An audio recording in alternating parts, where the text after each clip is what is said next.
Plus വൺകാരെ ഞാൻ പണ്ട് കുറച്ചു നാൾ മുമ്പ് ഒരു ക്ലാസ് എടുത്തിരുന്നു. അന്ന് ഞാൻ സബ്ജക്റ്റ് നിങ്ങളെ പരിചയപ്പെടുത്തിയായിരുന്നു.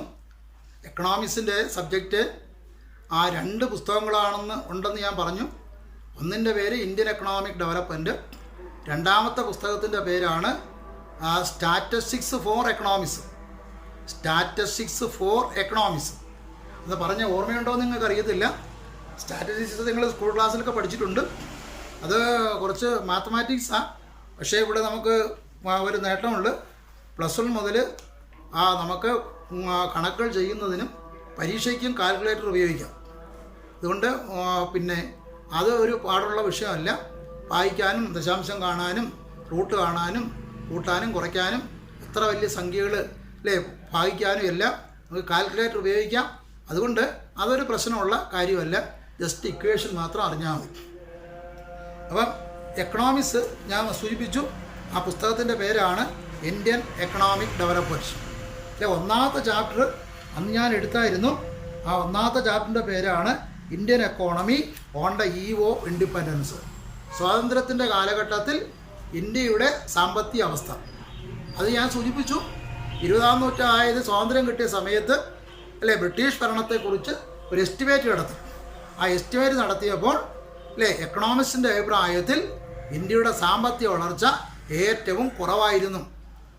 ഇന്ത്യയുടെ സാമ്പത്തിക വളർച്ച ഏറ്റവും കുറവായിരുന്നു. ഇനി നമ്മൾ എടുക്കുന്ന ഇതാണ്, what are the reasons for low level of economic growth during the British period. Reasons for slow level of economic growth during the British period. Reason ഒന്നാമത്തെ ഞാൻ പറഞ്ഞു തന്നു. That is during the British period there was only slow level of agricultural growth. കാർഷിക മേഖലയുടെ വളർച്ച വളരെ താഴ്ന്നതായിരുന്നു. India നമുക്കറിയാം ഒരു കാർഷിക രാജ്യമാണ്.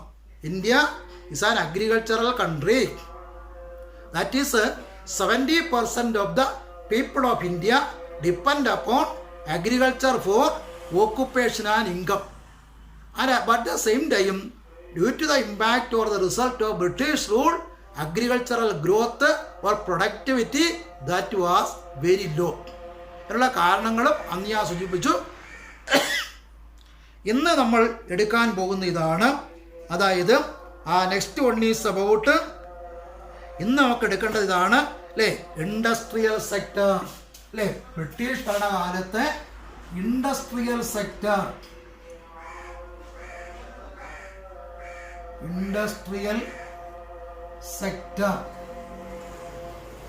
ഇൻഡസ്ട്രിയൽ സെക്ടർ, വ്യവസായ മേഖല. That is for the economic development of a country. That is like that of agriculture, equal importance for industry. This is because that is to satisfy our wants. അതായത് നമ്മുടെ ആവശ്യങ്ങൾ നിറവേറ്റണമെങ്കിൽ we are in need of large number of industrial goods. വൻതോതിൽ വ്യവസായ ഉൽപ്പന്നങ്ങൾ നമുക്ക് ആവശ്യമാണ്. we know especially by today's our needs. നമ്മുടെ ഇപ്പോഴത്തെ നമ്മുടെ ആവശ്യങ്ങളെ കുറിച്ച് നമുക്കറിയാം. എക്സാമ്പിൾ നോക്കിക്കേ, different types of food materials, they are also came from where? Industrial sector. ഭക്ഷ്യവസ്തുക്കൾ. ഒപ്പം നോക്കിക്കേ, dress, next is study materials, household equipments, വീട്ടുപകരണങ്ങൾ എന്ന് വേണ്ട ധാരാളം ഉൽപ്പന്നങ്ങൾ നമ്മുടെ കൈകളിൽ എത്തുന്നത് എവിടെ നിന്നാ? വ്യവസായ മേഖലകളിൽ നിന്ന്. അതുകൊണ്ട് കൃഷിയെപ്പോലെ പ്രാധാന്യമുള്ളതൊന്നാണ് വ്യവസായ മേഖല. ബ്രിട്ടീഷ് ഭരണകാലത്ത് നമുക്കറിയാം, that is here that is British of a period, but the Britishers followed a stepmotherly policy towards industries. നമ്മുടെ വ്യവസായങ്ങളോട് ബ്രിട്ടീഷുകാർ ഒരു ചിറ്റമ്മ നയം, or otherwise Britishers followed to India or industrial policy. That policy is known as അവർ പുലർത്തിയ വ്യവസായ നയത്തിന് നമുക്ക് പേര് കൊടുക്കാം industrialization. De-industrialization. ഡീ ഇൻഡസ്ട്രിയലൈസേഷൻ എന്ന് വെച്ചാൽ എന്താ? വ്യവസായ നശീകരണം. വ്യവസായവൽക്കരണത്തിന് പകരം ഇന്ത്യയെ വ്യവസായങ്ങളെ നശിപ്പിക്കണം. That is when the Britishers came to India, our industries, our traditional industries, പരമ്പരാഗത വ്യവസായങ്ങൾ, these traditional industries were handicrafts, കരകൗശല വ്യവസായങ്ങൾ അല്ലേ? that consist of cotton textile industry, silk manufacturing, jute industry. Okay, ഏതൊക്കെയാ? പരുത്തിത്തുണി വ്യവസായം, സിൽക്ക് പട്ടുതുണി വ്യവസായം അല്ലേ? ഓക്കെ, ചണ വ്യവസായം, കേരളത്തിലെ കയർ വ്യവസായം, അങ്ങനെ ധാരാളം പരമ്പരാഗത വ്യവസായങ്ങൾ ഇന്ത്യയിൽ ഉണ്ടായിരുന്നു. പക്ഷേ ബ്രിട്ടീഷുകാരുടെ നയം മൂലം ഈ പരമ്പരാഗത വ്യവസായങ്ങളെ അവർ നശിപ്പിച്ചു. അപ്പോൾ അവരുടെ വ്യവസായ നയത്തിൻ്റെ പേരാണ് deindustrialisation. The reasons behind the policy of de-industrialization are two in number. ഈ de-industrialization എന്ന policy they introduced because of two reasons. Reason number A, അതായത് ഒന്നാമത്തെ അതിൻ്റെ ലക്ഷ്യം ഇതായിരുന്നു. ദാറ്റ് ഈസ് അല്ലേ, ഫസ്റ്റ് റീസൺ അല്ലേ, to India that is India became അല്ലേ British tried to deindustrialization. This was mainly for ഒന്ന് അല്ലേ, to reduce India into a mere export raw material. Reduce India mere an exporter of raw materials.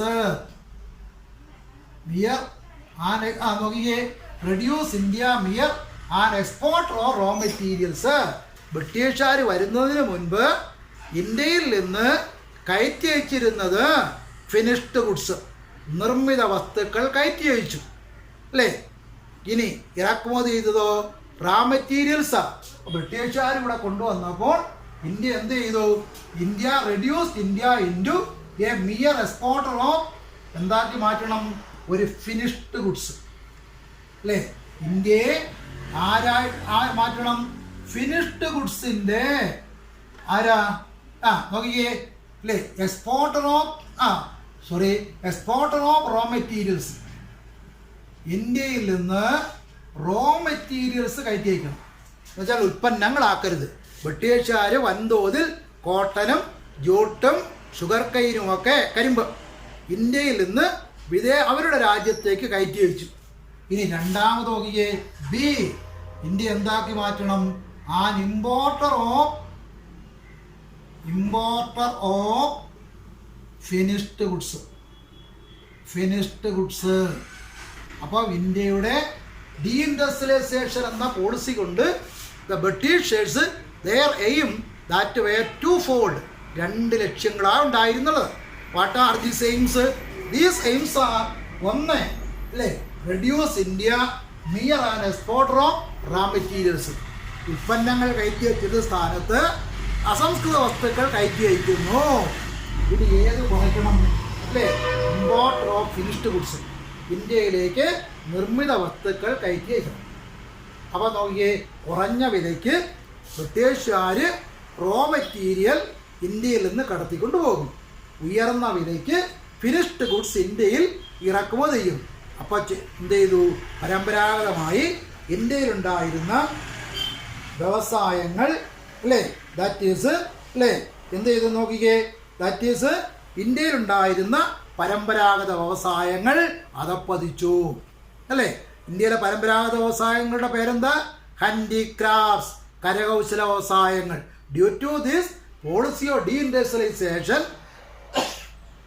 the traditional industries of India that were toward handicrafts, these handicrafts were declined അല്ലേ? ഇന്ത്യയിലെ കരകൗശല വ്യവസായങ്ങളെല്ലാം എന്ത് ചെയ്തു? അതപ്പതിച്ചു അല്ലേ? അതായത് ഇന്ത്യയിലെ ഉൽപ്പന്നങ്ങൾ വിദേശത്തേക്ക് റോ മെറ്റീരിയൽ കയറ്റി അയക്കുകയും ഉൽപ്പന്നങ്ങൾ ഇറക്കുമതി ചെയ്തപ്പോൾ ഇറക്കുമതി സാധനങ്ങളുടെ ഡിമാൻഡ് എന്ത് ചെയ്തു? വർദ്ധിച്ചു. അതായത് അല്ലേ, ഇന്ത്യയിലെ ഇറക്കുമതി ചെയ്യുന്ന സാധനങ്ങളുടെ ഡിമാൻഡ് എന്ത് ചെയ്തു? വർദ്ധിച്ചു അല്ലേ. അപ്പോൾ ഇന്ത്യയുടെ അവരുടെ നയം എന്തായിരുന്നു? പോളിസി ഓഫ് ഡി ഇൻഡസ്ട്രിയലൈസേഷൻ അല്ലേ. അപ്പോൾ അല്ലേ, ഇതിൻ്റെ ഫലം എന്താ അല്ലേ? What was the effect of the policy of deindustrialisation? Deindustrialisation എന്ന നയത്തിൻ്റെ അല്ലേ, നോക്കിക്കേ, ഇഫക്റ്റ്, അതിൻ്റെ റിസൾട്ട് എന്താണെന്ന് പറഞ്ഞു? ഇതിൻ്റെ റിസൾട്ട് ഒന്ന് അല്ലേ, ഡിക്ലൈൻ ഓഫ്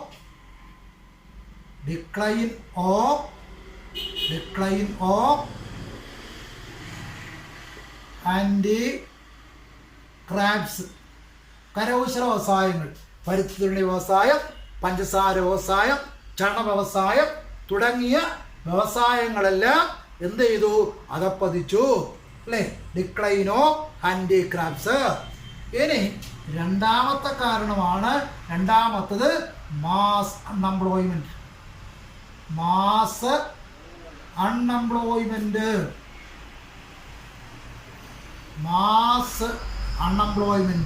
അത് വൻതോതിൽ തൊഴിലില്ലായ്മയ്ക്കിടയാക്കി. ഇപ്പോൾ ഒന്ന്, ബ്രിട്ടീഷുകാർ ഇന്ത്യയിൽ തുടർന്ന വ്യവസായ നയത്തിൻ്റെ പേര് deindustrialisation. What were the aims? ഒന്ന്, reduce India a mere exporter of raw materials, b importer of finished goods. ഇതുകൊണ്ട് ഇന്ത്യക്കുണ്ടായ റിസൾട്ട് എന്താ? ഒന്ന്, ഡിക്ലൈൻ ഓഫ് ഹാൻഡിക്രാഫ്റ്റ്സ്, ഇന്ത്യയിലെ കരകൗശല വ്യവസായങ്ങൾ തകർന്നു. രണ്ടാമത് മാസ് അൺഎംപ്ലോയ്മെന്റ്, വൻതോതിലുള്ള തൊഴിലില്ലായ്മ അല്ലേ. മനസ്സിലാവുന്നുണ്ടല്ലോ. ഇനി നോക്കിക്കേ, ഇന്ത്യയിൽ അല്ലേ ആധുനിക വ്യവസായങ്ങൾ ആരംഭിച്ചത്, that is modern industries were started in India second half of 19th century. അപ്പോൾ ഇന്ത്യയിൽ ഏത് വ്യവസായങ്ങളാ? മോഡേൺ ഇൻഡസ്ട്രീസ് അല്ലേ, ആധുനിക വ്യവസായങ്ങൾ, മോഡേൺ ഇൻഡസ്ട്രീസ്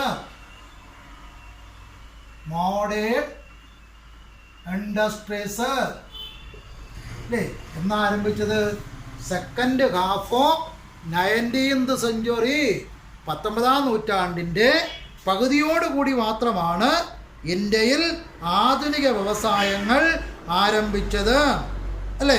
ഇനി നോക്കിക്കേ, ആരംഭിച്ച ആധുനിക വ്യവസായങ്ങൾ അല്ലേ, ഇന്ത്യയിൽ ആരംഭിച്ച ആധുനിക വ്യവസായങ്ങൾ, അതിൽ ഒന്നാമതായിട്ട് നമുക്ക് കൊടുക്കാം അല്ലേ, ആധുനിക വ്യവസായങ്ങൾ ആരംഭിച്ചതിൽ ഒന്ന് അല്ലേ, അതായത് that is the first modern industries in India അല്ലേ, that is especially അല്ലേ.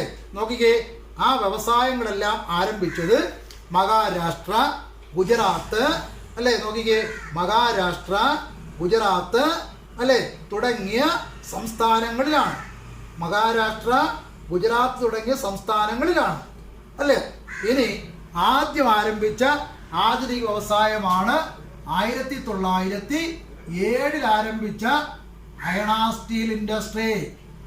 Iron and steel industry,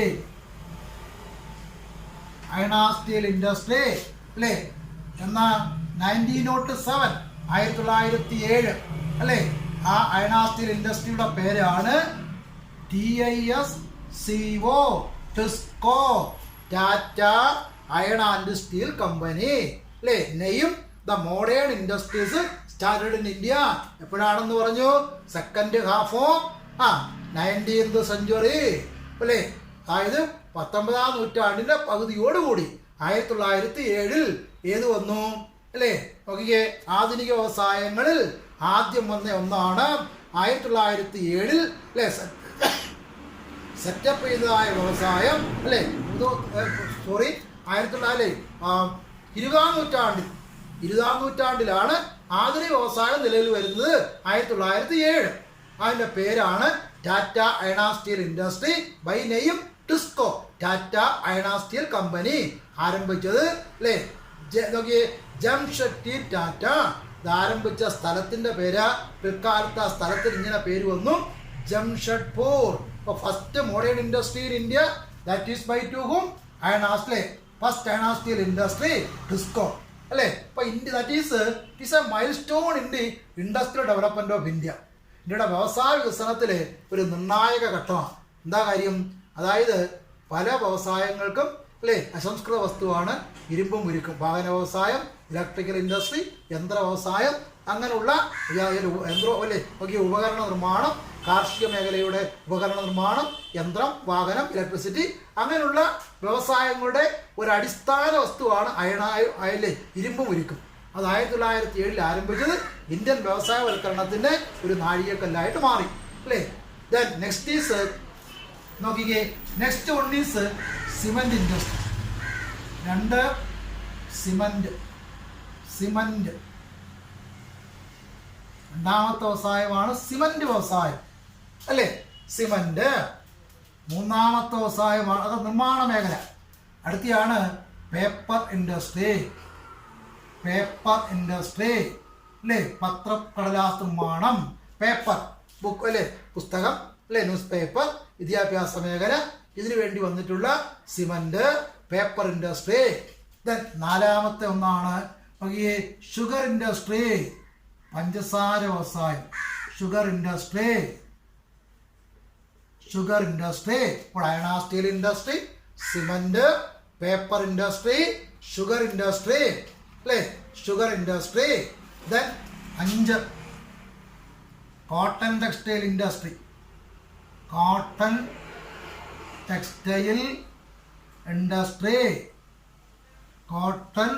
textile industry, പരുത്തിത്തുണി വ്യവസായം അല്ലേ. പരുത്തിത്തുണി വ്യവസായം പ്രധാനമായിട്ടും ഗുജറാത്തിലും മഹാരാഷ്ട്രയിലുമാണ് ഈ പരുത്തിത്തുണി വ്യവസായം അല്ലേ.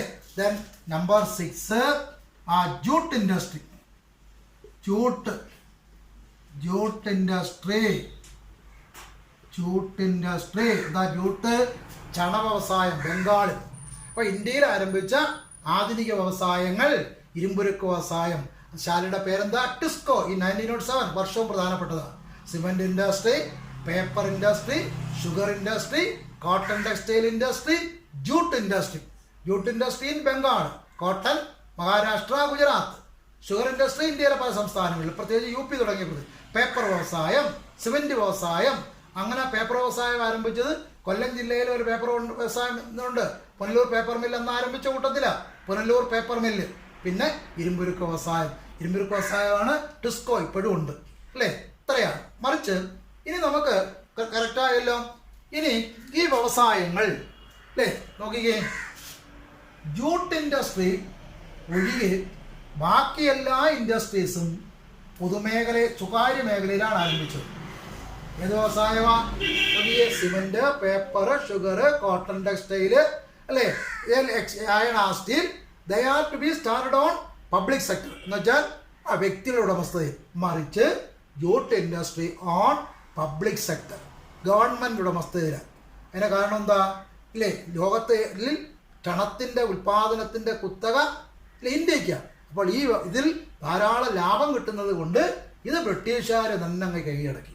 ഈ വ്യവസായം ബ്രിട്ടീഷുകാർ ഉടമസ്ഥതയിലാക്കി അല്ലേ. Jute industry on public sector, then others are on private sector. ഇനി വ്യവസായങ്ങളെ പ്രധാനമായിട്ട് നമുക്ക് 2ആയിട്ട് തരംതിരിക്കാം.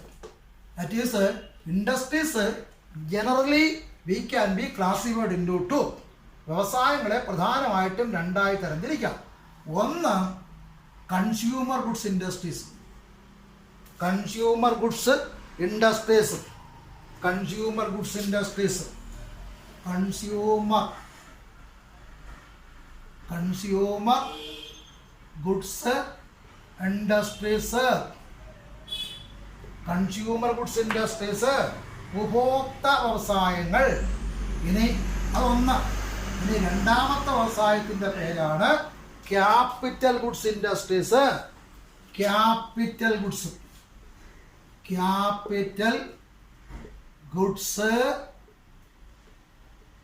ഇൻഡസ്ട്രീസ്. ക്യാപിറ്റൽ ഗുഡ്സ് ഇൻഡസ്ട്രീസ് എന്ന് വെച്ചാൽ എന്താ? മൂലധന വ്യവസായങ്ങൾ, ഉപഭോക്തൃ സാധനങ്ങളുടെ നിർമ്മാണം. അതേതാ? തുണിത്തരങ്ങൾ, പേപ്പർ, സിമൻറ്റ്, അങ്ങനെയുള്ളതെല്ലാം എന്താ ഉപഭോക്തൃ സാധനങ്ങളാണ്. പഞ്ചസാര അങ്ങനെയുള്ള. ക്യാപിറ്റൽ ഗുഡ്സ് എന്ന് വെച്ചാൽ യന്ത്രോപകരണങ്ങൾ അല്ലേ. അപ്പോൾ വ്യവസായങ്ങളെ പൊതുവേ നമുക്ക് എത്രയായി തരംതിരിക്കാം? രണ്ടായി തരംതിരിക്കാം. ഏതൊക്കെയാ? കൺസ്യൂമർ ഗുഡ്സ് എന്നും ക്യാപിറ്റൽ ഗുഡ്സ് എന്നും. ഏത് വ്യവസായങ്ങൾ ഡെവലപ്പ് ചെയ്തു അല്ലേ? ചെയ്തു കൺസ്യൂമർ ഗുഡ്സ്. ഏത് ഡെവലപ്പ് ചെയ്തില്ല? ക്യാപിറ്റൽ ഗുഡ്സ് ഇൻഡസ്ട്രീസ് ഡെവലപ്പ് ചെയ്തില്ല. യന്ത്ര വ്യവസായങ്ങൾ സ്വാഭാവികമായിട്ടും യന്ത്രങ്ങൾ വ്യവസായങ്ങൾ ഡെവലപ്പ് ചെയ്താൽ മാത്രമേ രാജ്യത്ത് എന്ത് ചെയ്തു? വ്യവസായ വികസനം ഉണ്ടാകൂ. അപ്പോൾ രാജ്യത്ത് വ്യവസായ വികസനം ഉണ്ടാകണമെങ്കിൽ യന്ത്ര വ്യവസായം ഡെവലപ്പ് ചെയ്യണം. അപ്പോൾ യന്ത്ര വ്യവസായം എന്ത് ചെയ്തില്ല?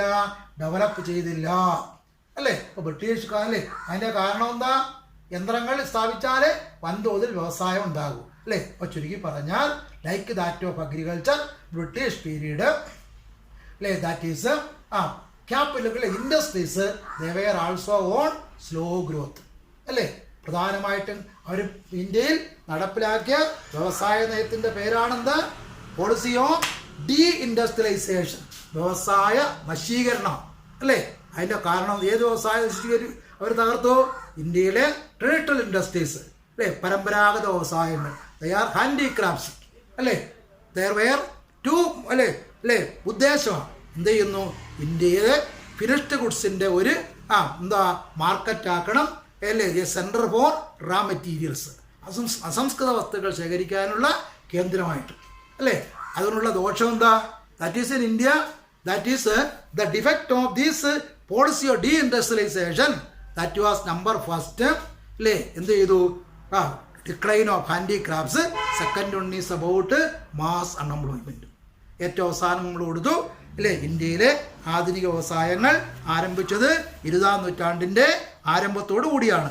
അങ്ങനെ ആരംഭിച്ച വ്യവസായങ്ങളുടെ പേരുകൾ ഞാൻ സൂചിപ്പിച്ചു അല്ലേ. ഇത്രയും കൃത്യമായിട്ട് നോട്ട് നിങ്ങൾ എന്ത് ചെയ്യണം? എഴുതി എടുക്കണം അല്ലേ. ഈ പറഞ്ഞത് കൃത്യമായിട്ട് ലെക്ചർ നോട്ട് എഴുതി എടുക്കണം. നോട്ട്സുകൾ പിന്നീട് വേണമെങ്കിൽ എന്ത് ചെയ്യാം? അയച്ചു തരികയോ മറ്റോ ചെയ്യാം. ഓക്കെ.